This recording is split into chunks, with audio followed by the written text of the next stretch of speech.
Welcome to Just Your Average Joel podcast, where we're going to talk about everything your mom said not to talk about in polite company. We're going to talk about politics, religion, religion and politics, politics and religion, faith, 12 steps, and yes, we're going to talk about God. Joel is an ordinary guy who had a deep, effective spiritual experience that revolutionized his attitude toward life, people, and God's universe. And this is an experience you won't want to miss. But you're missing it.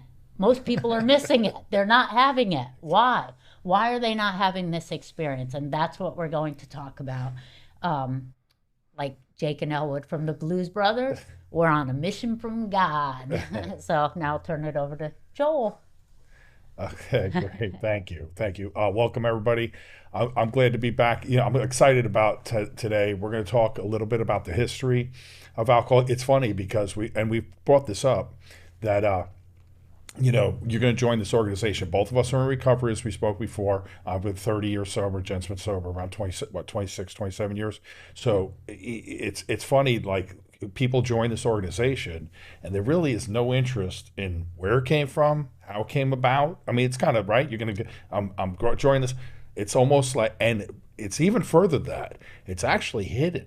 It's like almost like there's people out there protecting their idea of what this is about. Mm-hmm. So there's a lot of that going on. There's a lot. They're sucking the God out of the place is really what happens. Yep. And we're here to expose that. Jen's found like something that's so good about Bill. so co-founders with Bill and Bob. She's got some stuff out here like we always talk about, because I know from seeing things spiritually, I know his writings. I know how they were trying to make it Big Ten. They didn't want to offend anybody. They did a lot of stuff like that. Yep. And we found, I told her, it's like the Holy Grail. It's like him admitting that he did this, right? Yep. So anyway, and I go back and forth. We got a meeting we go to, and I go back and forth with this, and it's an unusual setup. We got the group where it's like we debate almost, and yep. We got a guy, one guy's like almost 50 or so, whatever.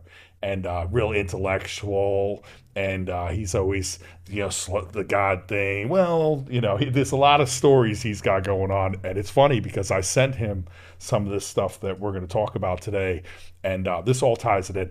One thing I do want to bring up, and it's a Charlie Kirk clip, actually. I actually posted this on my Facebook the night before he was assassinated, and I've had it come up before. And it's always interested me in how articulate he was and how he drilled down on stuff and what people talk about America. It's like the micro and the macro. It's like people say America. I remember at one point Obama saying this isn't a Christian nation. Yeah. This just so you know, Charlie's going to expand on it quite a bit. Where Western civilization came from, and I would like to say in leading up to this clip, the worst thing that ever happened to Christianity is Christians. I mean, it's almost like worst thing happened. We were talking about real estate, realtors is realtors. You know what I mean? It's like people screw stuff up, you know what I mean? And they make their own interpretations, and they try to segue things and make up stories. Anyway, so what I want to do, let's show the clip, and then we'll talk a little, and then we'll talk about the history of Alcoholics Anonymous.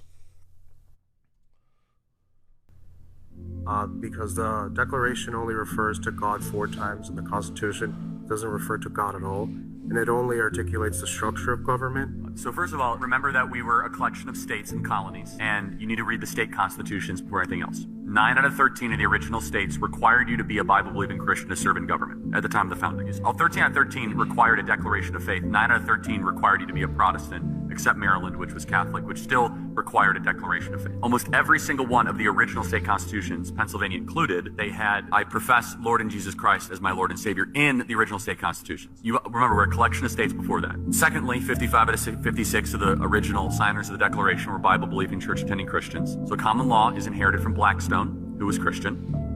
Common law is an outgrowth of the scriptures. So let's go to 3 principles of common law: presumption of innocence, due process, and jury of your peers. All 3 are biblical principles, wrapped into the ultimate biblical principle that you shall not favor justice if you are rich or poor, which is in Leviticus 19, right before the most famous part of Leviticus 19, which is that you should love your neighbor as yourself. But before that is that in the administration of justice, you shall not favor the rich or the poor, which is the idea of blind justice. We get that in the West, which is incorporated also in the New Testament ideal. Neither slave nor Greek nor Jew, you're all one in Jesus Christ, which we get the idea of human equality. These are all biblical ideas. They're not Enlightenment ideas, which is they kind of get conflated at the time. But more importantly than that, they say that God was only mentioned 4 times in the Declaration of Independence. Well, that's a big deal, okay? Laws of nature and nature's God. The last paragraph of the Declaration reads as a prayer. It says, we appeal to the supreme judge of the universe. Who's the judge of the universe? Jesus Christ. As it says in Revelation, that Jesus will judge the earth on his throne. So in the Declaration, they were praying to Christ our Lord as a prayer very specifically. Thirdly, as I said on stage yesterday, Deuteronomy was by far the most quoted book, religious or non-religious, in the time of the founding when they were putting together the Constitution, more than John Locke, more than Montesquieu, more than Blackstone. So the book of Deuteronomy, which talked about laws, customs, traditions, it was Moses' farewell address as he's about to say goodbye, say, hey, good luck in Canaan, guys. Here's how you should set up your form of government. But finally, and most importantly, let's look at actually what the founders said. John Adams famously said the Constitution was only written for a moral and religious people. It was wholly inadequate for the people of any other.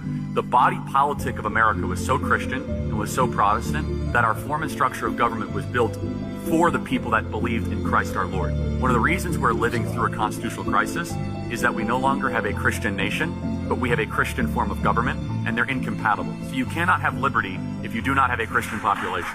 Exactly that. Now, so when we talk about the big book Alcoholics Anonymous, which is the basic text, okay, when we go back to the history, and we're gonna get into this a little bit, what the history.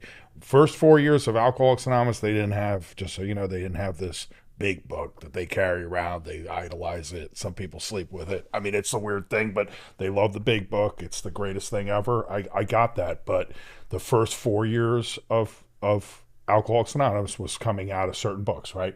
James. It was coming out of the Bible. Out of the Bible. Yeah. So yeah. Right. So Jen's gonna. I'm gonna go back to Jen. Jen knows a lot more about this stuff than I do, and I want her to talk about at the beginnings, right? And what you have about Bill and how Bill kind of opened up and how things have gotten. It's always like we're progressive. We're gonna make it better than God. We're gonna accentuate whatever. We're gonna make it a better thing than God provided. We're always gonna go to the progressive instead of the traditions, and the tradition and how it's set up originally is what's great about it. So anyway, tell me some of this. Okay. Yep. I did a little deep She dive. did deep dive. I don't know, Inspector Clouseau over here. There you go. But I want to start with something. This is just something that I read on Facebook this morning, just by a guy. And he said on the Today Show, one of the wives of the Navy SEALs killed along with the U.S. ambassador in Libya was interviewed. He asked her what she would say to her children about their dad and how she wanted him remembered. And her answer was his love for Christ. And she continued on with a few things. And throughout the day, MSN and other news organizations replayed the story, but they edited love of Christ. Why? Because using the word Christ might offend someone. So, the same thing's happening in AA. They don't want to. It's funny. It's like they hijacked the spiritual program out of the Bible and then took the power, Jesus, out of it. So, and they'll always say the reason that Bill got sober is because he saw something in Ebby. And, if you know an alcoholic, let me tell you something about an alcoholic. Me seeing a spiritual experience in you isn't going to do anything for me. Unless I have one myself, it's not real. Trust me, that's an alcoholic.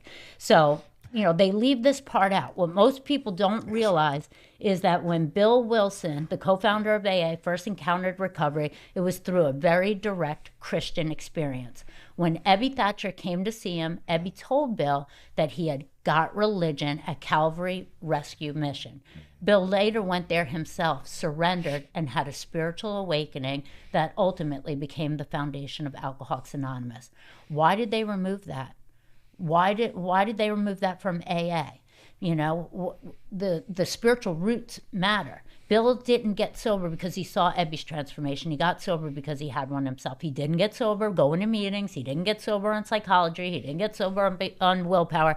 He got sober with an encounter from God. And you're never going to hear that in AA.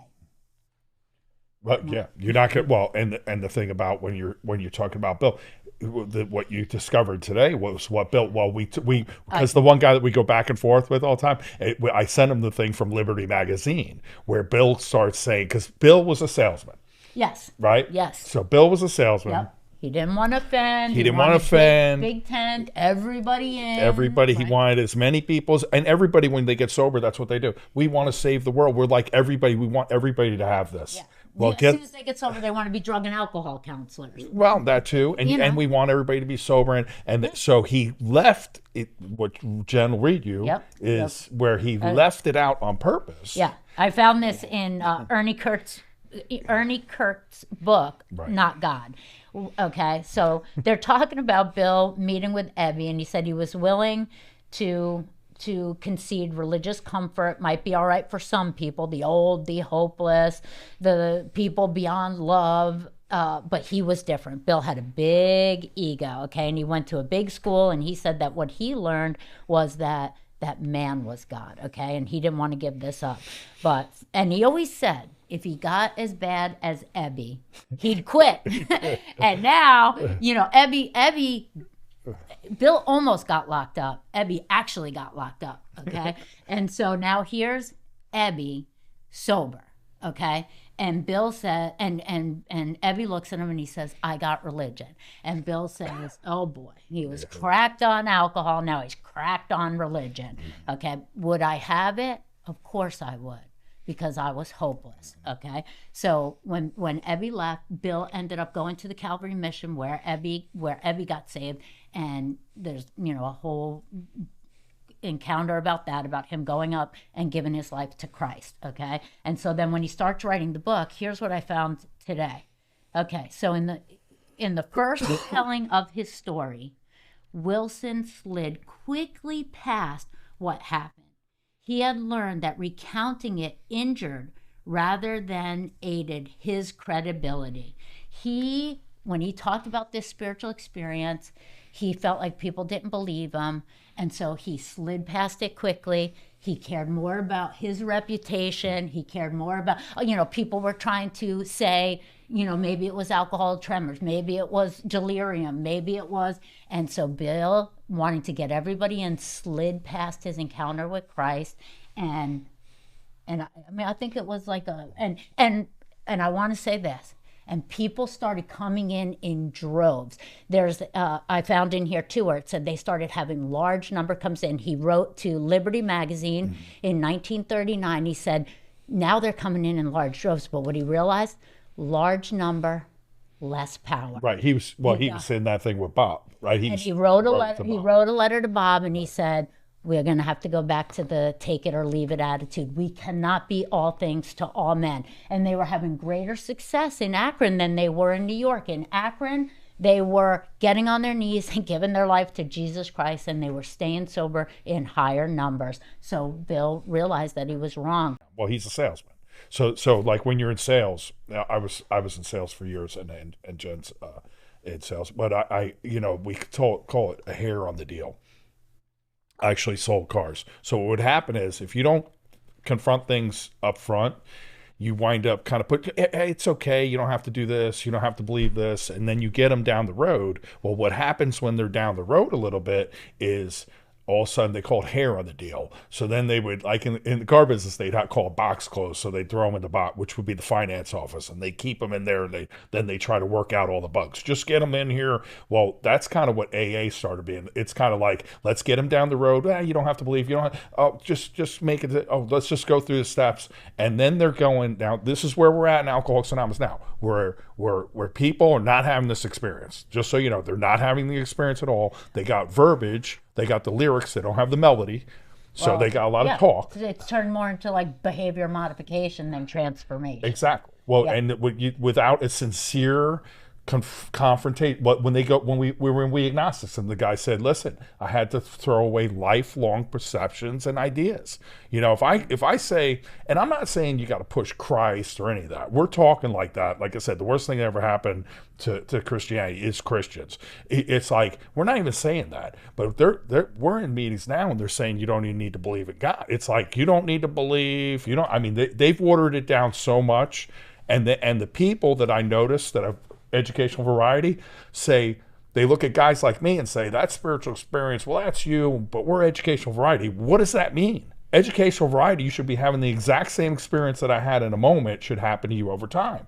Yeah, but here's what it's worse than that. People that are having it, I know God was lighting me up in the beginning, and I was going to the meetings and I was sharing about it, and they have a saying in AA, oh, you're on a pink cloud, and they're like, wait till you fall off your pink cloud. The people who have been here for a long time that had no spiritual experience were jealous. They were mad. They're like, how can you as a newcomer be all pumped up and juiced up and excited? They couldn't wait. They knock them down. They make them feel like, they want, it's jealousy. They're rigid and hating sobriety.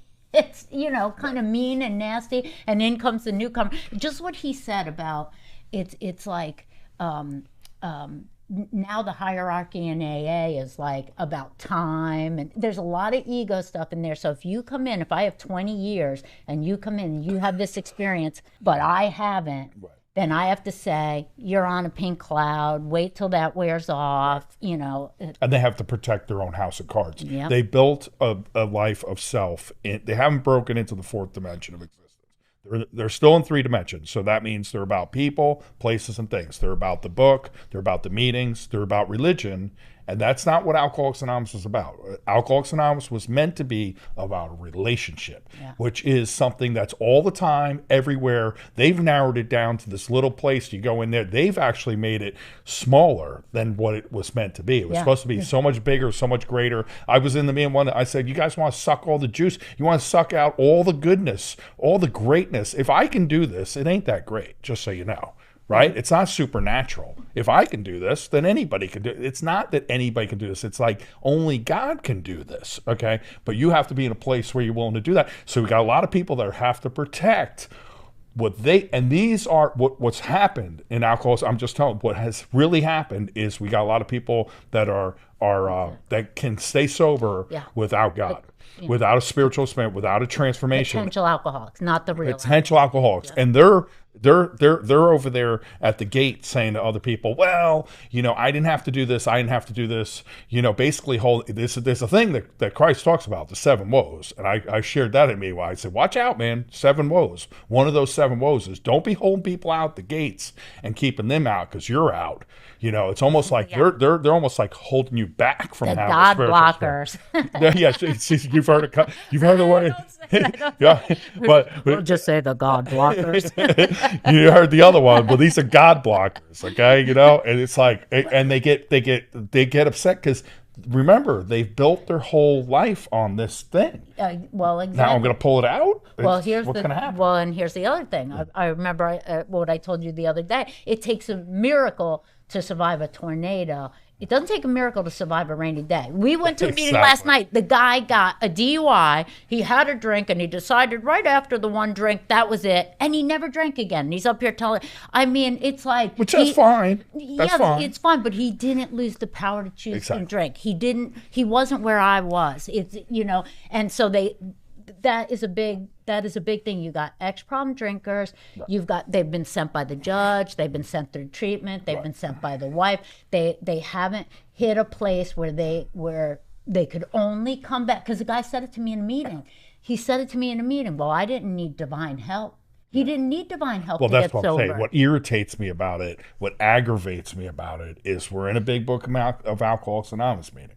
These are for people like me and you that have to have this. This is about the program. This is about transformation. This is about relationship. This is about enlightenment. Okay, you're going to be an enlightened human being. You're going to walk around with the Spirit of God. Okay, this has to happen for me, right? Yeah. Has to. And they're telling me like that's not true, or they've experienced that. It's fine that they're not experiencing it, but don't say that you don't need that or that's what the book's saying. Because a lot of people ain't even reading the book.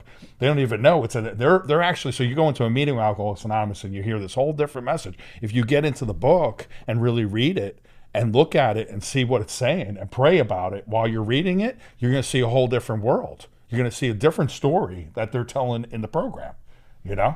Well, the other thing too is that these are the same people that say, I don't like war stories. We all know how to drink because they don't really have a story. And no offense, it doesn't matter about, but it does in a way.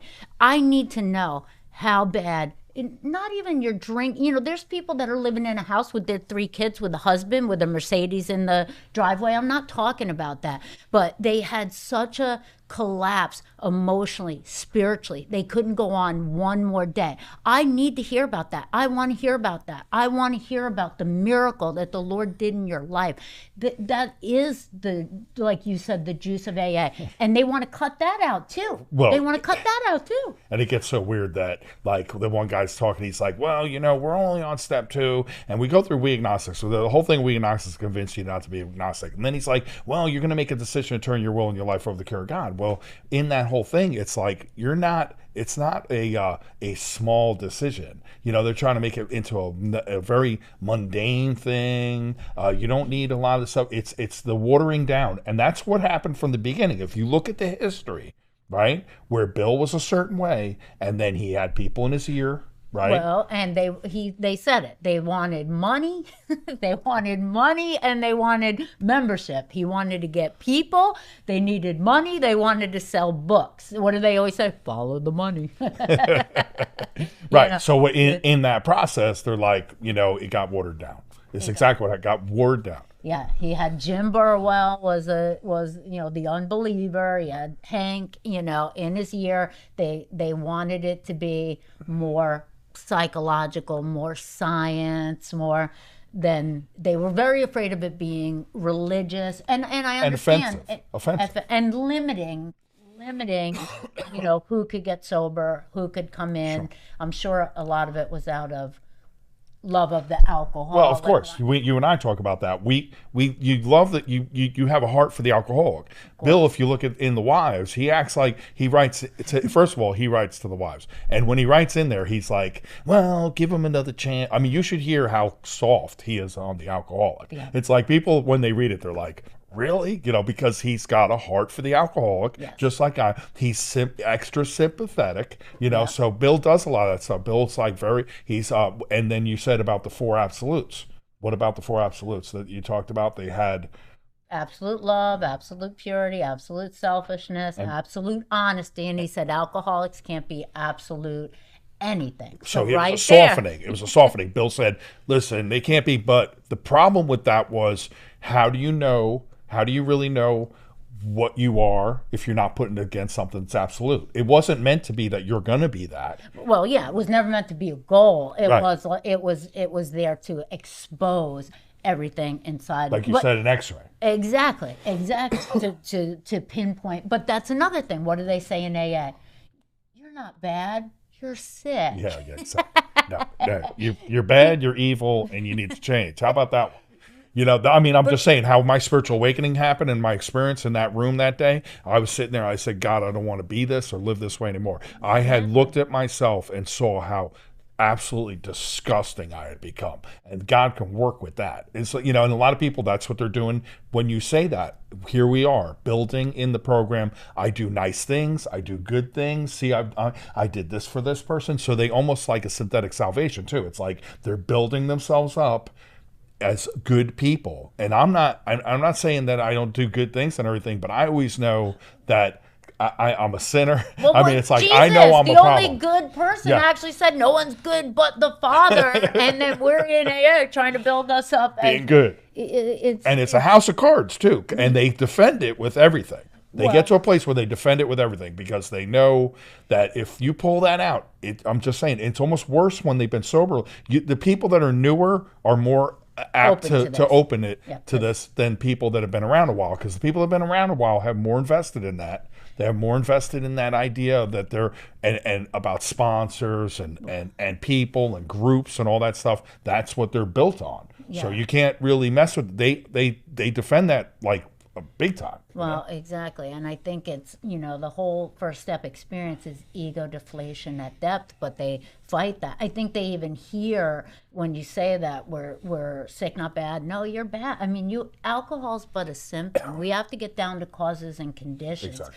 Alcohol was never my problem. So if I don't get down to causes and condition, what's really wrong with me, what made an alcoholic of me to begin with, my selfishness, my disregard for anybody but myself, my issues had issues, you know what I mean? I had triggers everywhere. Nobody could say or do it. Exactly. I'd warped myself into, and without looking at that, without holding that up against the standard, which is God, the perfect standard, the absolute, I would never see myself correctly. And if I don't, they have a saying in AA, the same man will drink again. So if I don't have that essential psychic change, and ego deflation at depth is what opens me up for God to do that, and I've shared that in meetings sometimes. We start clapping for him and giving him and I remember the newcomer got upset and she's like, well, I'm glad they weren't mean to me when I came in. Nobody's saying to be mean and not encourage you and not, but I also don't want to get in the way. You got a window of opportunity while you're in pain for God to enter. I don't want to get in the way of that. Well, it goes back to Bill. It's the same thing. It's being a salesman. When Bill went into that phase and Bill decided to say, wait, let me hold this information. Let me hold this. He stopped trusting God. Yeah. The power is God. So we got a guy in our meeting who used to say that he shared this joking around, but he's like, I used to say I went to prison to relate to the people. And okay, so that is the antithesis of what Alcoholics Anonymous is about. What are you saying? He said he went to prison because he wanted to relate more. And to bring him in, to hook him in, to sell him on AA. So it's a sales technique. So he was lying to him. And what happens is authenticity is what does it. I share my story. I'm authentic about what's happening, and that is the power. Because then God takes that, and it's coming from my heart, and then it's up to that person to, it's almost like too they can read bullshit too. It's like, and then you take them. What Bill would do, you get them. Okay, so we get them all the way down to here, and we kind of bring them in and on a little bit of false pretense, and then what? And the experience isn't happening for them. So now what? So now you're like, this thing doesn't work. It sucks. You got, what happened? This ain't working for me, because nobody was really honest with them in the beginning. Nobody really said, listen, man, you're going to have to make a decision to turn your will and your life, and you're going to have to think hard and long about that and utterly abandon yourself to God. That's what the book says. That's what the book says in the third step. They talk about a consciousness that happens on page 63. When you make that decision on that level, that a consciousness of God, your fears fall from you. It talks about that you start to become reborn. You can't fool God, okay? You can trick a lot of people, but you can't trick God, So if you're not seeking God, and that's what the whole program is about. And then the other thing that's crazy is that we have a lot of people that haven't had the experience, and they look at guys like me and they say, I had that experience, right? So that's you, but we're the educational variety. So what does that mean? Just what we read in the bottom of We Agnostics, the guy who had that experience, he said, it's the same for you as it is for me. So when we go through this process, the result for you should be a profound spiritual experience. It should be basically a bright. You should come to a place where you're transformed, you're enlightened, you're in touch with God and have a relationship with God. That's what the result is of the program, whether educational or in a minute. It doesn't matter. The result is the same, but somehow it's like different. It's like, because you know why? And because it ain't happened for them. The truth of the matter, that experience has not happened for them. Yeah, exactly. And they're well, you can tell in the meeting. It's like there's a difference between talking about eating an apple and having eaten an apple. Exactly. And in the meetings, you can tell the people that are talking about an apple. It's a very intellectual, mechanical. Yep. They haven't, and this is about an experience. And what happens, I can tell you, it's like Solomon in the book. This is it. Everything under the sun without you, God, is meaningless. And that happens to a lot of people in AA. Absolutely. Well, and it's not, the big thing about it is they're not being told the truth. And because they don't know the truth. Like you're saying, the lyrics, a lot of people know the lyrics. And some of the lyrics, if you know the lyrics, they really don't even have the lyrics. Really? I mean, if you get, a girl said this to me one time. She said, "Oh, he was doing so well, and I heard him in a meeting." I'm like, the guy blew his brains out, unfortunately. But he was. She goes, "He seemed like he was doing so well, and I heard him in the meeting." And I'm like, I know the difference in how well he was doing. And let me just tell you, one of the big differences you'll come up with is people talking about how grateful they are to God. Okay, that'll be the number one theme that you'll hear. Yeah. You'll hear gratitude in their voice. Yeah. And a grateful drunk won't drink, just so you know, won't kill themselves, won't do. Gratitude is something that comes from a spiritual connection. It's a byproduct of a spiritual, and it cannot be manufactured or any of that. No. So, I mean, I can tell they're not doing well. Well, and that's what's funny, because I would take this girl to the jail with me, and I told her, you know, she's telling them about the car, the job. That I'm like, they don't give a shit. You got to give them, you know, I mean, I take it very serious when I go to jail. Those women's time is important and valuable to me. I want to give them an actual message of hope that they can, while they're in there, while they're in prison, while they're in pain, they can do this work and have that change so they can have a life when they come out. And it was the first kind of glimpse that she didn't really have anything on the inside. You can't transmit something you don't have. And it was kind of, I got a snapshot of that. And it's interesting because I had another girl that I sponsored, and I remember her being up at the podium and she was sharing. And you're right, it was all about outside stuff. And everyone in AA was like, I'm so jealous of so-and-so. She's beautiful. Her husband's handsome. They got those beautiful. I knew she's getting ready to shoot dope and ready to die. And they're all going up hugging her and telling her how amazing she is. And it was another one, God removed the veil and said, people are easily fooled. When they say you want what we have, what do they mean? They might want your car, your house, your husband. My sponsor wanted my husband. She took him. So, you know, but it's different. It's, you know what I mean? Do you want what we have? Well, what is it? What is it that you have? What is it? Well, for me, it wasn't. I was so whacked out when I got sober. I was hallucinating. People were moving away from me. It wasn't what they had. I had no idea. It's like him saying Ebby. I looked at, you know, because we got a guy in the meeting. It's by seeing the enlightened spirit that we get sober. It's like, listen, man, I was hallucinating. I was tripping out of my brain. And the truth of the matter is, I didn't know what the hell you had.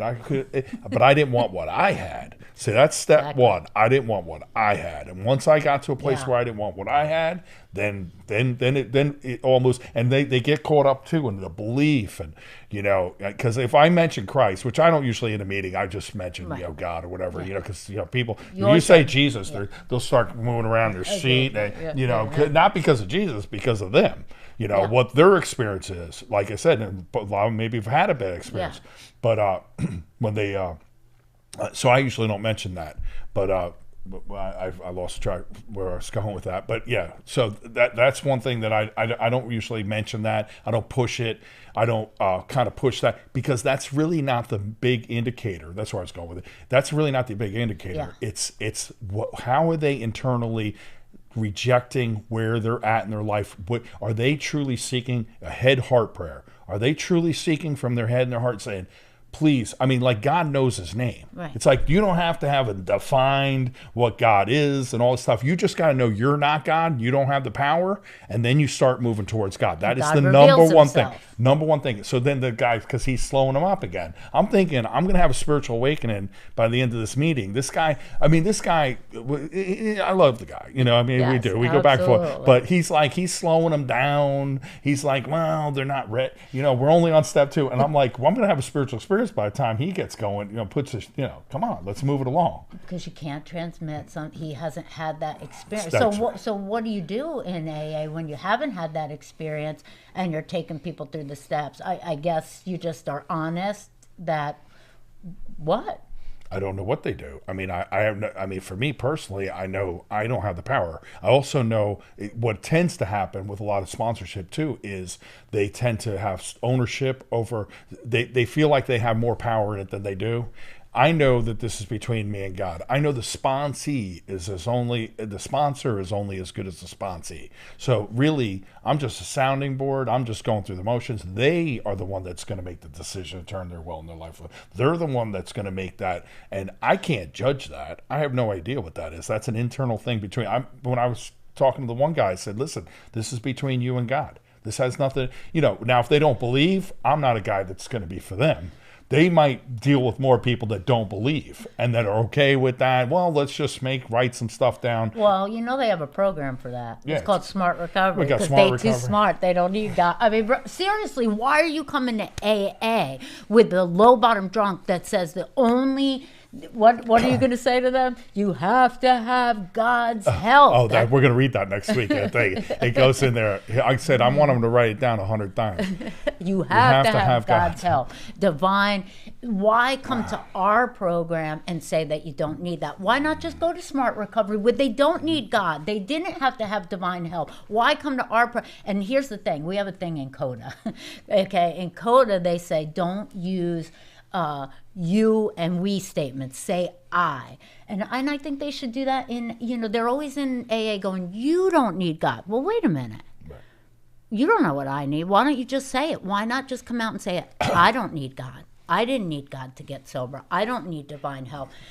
I guess that hits different, and it's just easier to say, you don't need God. Exactly. Well, and they bastardize the big book. They constantly talk about the big book. I'm big book. I'm sober out of the steps of the big book. The whole big book is telling you, we're going to read it next week. It says we had to have God's help. It's like they're setting you up. You have to have God's help. It's like it's very definitive. It's not like this isn't hokey. This isn't a mystery. Mm-hmm. It's like you have to do the 12 steps as outlined in the book. Now, that's not what the program is, and that's why it's got about a 10% approval rate. Yeah. I mean, approval, a 10% recovery rate. Yeah. And partly because the judges have been sending people are not ready. I get all that. But the truth of the matter is people are not doing the program. I had a spiritual experience not long ago where I saw everybody in AA. They're all in there, and none of them were in there. They're there, but they're not really doing it. They're in the fellowship. It's all on the outside. It's all outside stuff. It's not inside stuff. Yeah, well, the bar for the fellowship is very low. They even took honest out. It's just a desire to stop drinking. Exactly. That's the only requirement for membership, exactly. Which is the fellowship. But there's a lot of musts and have tos, and if you want to have that spiritual experience, and what is that saying? The Tao that can be explained is not the Tao, and the steps that can be worked are not the steps. If you can do the steps without God, they're not the steps. How are you going to see yourself correctly? Who's removing your character defects? Who are you praying to? It's through the whole thing. It's through the whole thing. So if you don't want to do that, that's fine. That's not, I'm not here to convince you one way or the other, but if you want to go down a path, it says we have clear-cut directions. So let's go down that path. Let's not make up a new path. They make up new paths. And the new paths are over and over and over, people, sponsors, books, that's not the path. It's funny because they got OAR now, whatever, OAR. It's a pill you can take. So you can take this pill and now you won't drink. Well, you know what I'm going to do? I'm going to get a machine gun and go out hunting humans. Killing people. I'm killing Because myself. it has that drinking is a symptom of my problem. Right. Drinking ain't the problem. Yeah. And we have a lot of ex-problem drinkers. We got people that they don't drink. It's not a problem. They have a social outlet and it's a nice place, but it's not a transformative. This is not, there's no enlightenment, there's no transformation, there's none of that going on. So it's more like the Rotary Club. And Bill started that, the history of Alcoholics Anonymous. They got it where, I'm just telling you, we have evidence of where Bill started the whole thing, saying big tent. It's like the big tent of anything. If you want to say the Republican Party, if you want to say that, it waters down what the object of the group is. If you're going to say, the big tent thing, it tends to water everything down. Yep. Yep. So. Exactly. Yeah, exactly. Okay. Well, okay. So I think we've said quite a bit today. We're going to get into what we want to do here. Can I say one more thing? Sure, go ahead. Of course you can say. Because when And we can get into some of the history and stuff, but Roland Hazard, when he went to Switzerland and met with Carl Jung, the greatest psychiatrist of the time, and he spent a year with him, and when he left, he drank.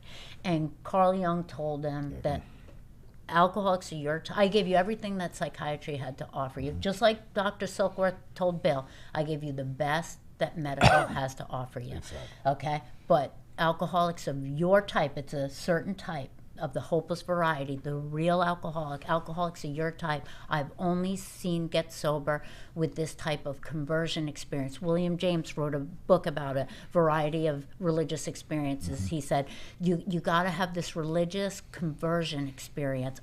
It's outside our synthetic knowledge. I don't know how to have it, and Roland said, well, I'm a religious man. That's good news. It's not religion.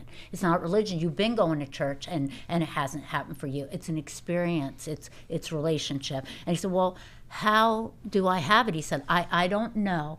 But the best thing you can do is get yourself in a religious environment and open yourself up for experience. So I think a key point is AA is not a religious environment in the way of, we're not talking about transformation. We're not talking about reborn. We're not talking about our sins, our defects, we're not talking about that kind of stuff. So if you're going to have this educational variety spiritual experience, you've got to be, iron sharpens iron. You've got to be in there with people that are doing and talking about this stuff. There's not a lot of that going on in AA. Exactly. What we're going to lay out too when we go through the steps, it is a surrender of yourself over and over. I can't. And when I can't, I can. That's what the big these people can. They can. And they're into action and all this other stuff. I can't. I have no action. I got nothing unless I submit myself to God. So it all for me comes from a surrender, a place of surrender. And these people are unsurrendered. And it's almost like they're still in hell, and they've made up a little place in hell, put the curtains up. You know what I mean? They're still in that physical realm, is what I'm saying. They haven't really broke out from that. So, of course, we're not talking about that because they haven't broke out of it. Exactly. They haven't experienced it. And when you experience it, I'm just telling you, like Bill talks about on 191, he says, I can't stop telling other people about it. I am so grateful for the Lord. He says, curing me, which people's heads would blow right off their shoulders. If you say, and I do it sometimes because I have to mess with people, I guess, because I'll say it sometimes. I'll say, Bill on 191, he's curing me of this terrible disease. I can't stop telling other people about it. That was the 12th step. That was he gave God the credit for it. And that was when he talked to alcoholic number 3. And like Kobe Bryant said, remember when he said, God is great? Yep. He said, you don't realize how great God is until you have a cross you can't pick up. And he carries you and the cross. And that cross home. And I was surprised from Kobe, too, because that's what I mean. Exactly. It doesn't mean. But it doesn't mean all these things. Yeah. Exactly. Just like the alcoholic who still has a house and it's not about that. It's inside. Knowing inside that, because when I say of myself I'm nothing, it's not some little bumper sticker platitude that I'm dead serious. Of myself I'm nothing. I wouldn't have this real estate, this husband. I can't do it. I'm going to burn it. What's wrong with me internally is going to burn it to the ground if I don't have that transformation. I am mentally, what the book says, restless, irritable, and discontent. That we are in full flight from reality. That we are outright mental defectives. You could have my picture next to that. I'm like I'm like you almost like a monkey with a suit on or something. It's like I'm a drunk with like some earrings and a ring on, like I'm dressing up playing like I'm doing good, but my inside. You can't act spiritual. It's an oxymoron. Exactly. You can't act spiritual. It's about dropping the act. Back to authenticity. Have to drop the act, and that's what the steps do. They peel away that outer layer and leave you with your true self. I was created in the image and likeness of my Creator.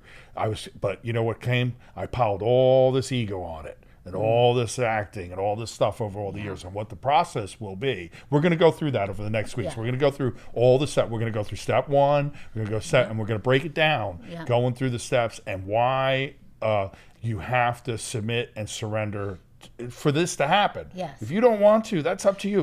We're not forcing anybody. Yes. I mean, it's but like, you listen. also want to make very clear in the meetings. That's why I like Monday night, because we cross talk, we look up definitions, we talk about history. So there's 2 camps in AA. Sure. The people who can and the people who can't. And the people that teach and and it's becoming very clear in that environment, it becomes clear. And so it's good because then you just get to choose. You just have to know. But I think for the real alcoholic, they need to know what they are, and for them that this stuff isn't going to work for them, because they'll do it. They'll come in, and I used to think the ABCs were apartment, boyfriend, car, and I got all that back. Yeah. Well, outside stuff. And then I drink again because I was I never changed inside. I was feeling pretty good. And what do they say? Good is the enemy of the best. Yeah. I had pretty good sobriety. Okay, so like I said, we're going to go into next week. Okay. We're going to go into the steps. We're going to start breaking it down too. We're going to go through And the history. and more history, more steps. It's actually very because it exciting. all ties in together. It all ties in together. Who they were thinking about, what they were actually doing, and that going back to the people going old school. Which I'll say this too before we end. It's funny, even going back to when I first got sober, when the guys used to come up and say, take the cotton out of your mouth, out of your ears and put it in your mouth, and they'd like be nasty to you, was closer to, even though that was kind of off, was closer to then everybody going, oh, you're new, do what you want, say what you want. That's worse than even them just telling you, shut up, you don't know anything, you don't know how to stay sober, was actually a better way of going about it. Yeah, and to wrap it up just real quick, but the reason you played the Charlie Kirk is that it's like we were built to follow Christ in a same thing. God. That's what fits. That's why they're fits. And disappointed. When they go through the steps and they're disappointed because they're in the same. They have the same consciousness that they walked in the door with. Yeah. Little better, little more confused because now they got a few things and they got a house or money or whatever. But guess what? They still have not had that conscious. Yeah. Okay. You want to close it down with the subscribe, like, share, comment. Yeah, there you go. Subscribe, like, share, comment. Thank you. And we're looking forward to seeing you again next week. We'll get better at that. Thank you.